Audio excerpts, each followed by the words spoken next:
लाडकी बहीण नंतर आता राज्य सरकारनं लाडक्या भावासाठी सुद्धा योजना आणली।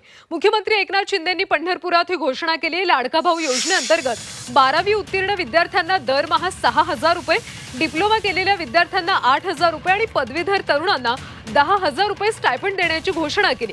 या योजनेद्वारे बेरोजगारीवर उपाय शोधून काढला असल्याची प्रतिक्रिया मुख्यमंत्री एकनाथ शिंदेंनी दिली। लाडकी बहीण योजनेनंतर आता लाडका भाऊ सुद्धा योजना आणण्यात आली। मुख्यमंत्री एकनाथ शिंदेंनी पंढरपुरात याची घोषणा केली।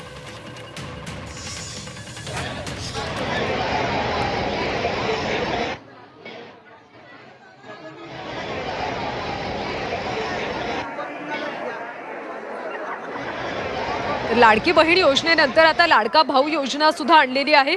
आजच त्याची मुख्यमंत्र्यांनी घोषणा केली।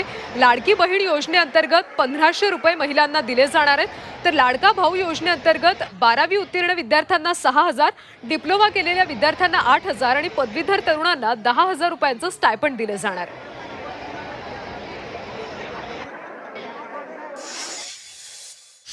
लाडकी बहीण तर केलं, लाडका भावाचं काय? मग लाडका भावाचं पण केलं। आता जो 12वी झालाय त्याला 6,000, डिप्लोमा झालाय त्याला 8,000, डिग्री झालाय त्याला 10,000 रुपये महिन्याला। आणि त्याच्यामध्ये तो वर्षभर त्या कारखान्यात अप्रेंटिसशिप करेल, त्याला तिथं नोकरी लागेल आणि ट्रेंड असं अतिशय स्किल्ड मॅनपॉवर आपल्या उद्योजकांना मिळेल। आणि म्हणून ते पैसे जे आहे हे सरकार भरणार आहे अप्रेंटिसशिपचे। इतिहासात पहिल्यांदा अशा प्रकारची योजना आपण सुरू केलेली आहे। तर 12वी पास तरुणांना या योजनेअंतर्गत 6,000 रुपये, डिप्लोमा केलेल्या विद्यार्थ्यांना 8,000 रुपये, तर पदवीधर तरुणांना दरमहा 10,000 रुपये दिले जाणार आहेत।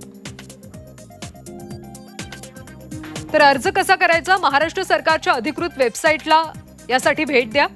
नवीन वापरकर्ता नोंदणी पर्यायावर क्लिक करा।